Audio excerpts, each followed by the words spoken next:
বলতে গেলে ওই ক্ষতি হবে তোমার, কাজ করা যাবে না। তুমি দোকানকে নিজেদের পারো খাও, আর নিজের হাতে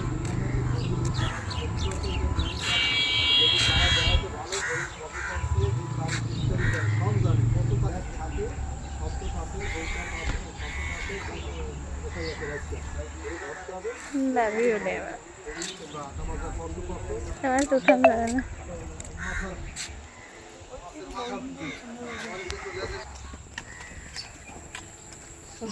আলু আছে, আলু 5 কেজি 100, বেশি পেঁয়াজ আছে, বেশি রসুন আছে, বেশি আদা, আলু পেঁয়াজ রসুন আদা। এদিকে রাস্তাটাও সুন্দর হয়েছে, আগে আমরা আসতাম বালি ফেলানো ছিল। আলু আছে, আলু 5 কেজি 100, বেশি পেঁয়াজ আছে, বেশি রসুন আছে, বেশি আদা আছে, আলু পেঁয়াজ রসুন আদা।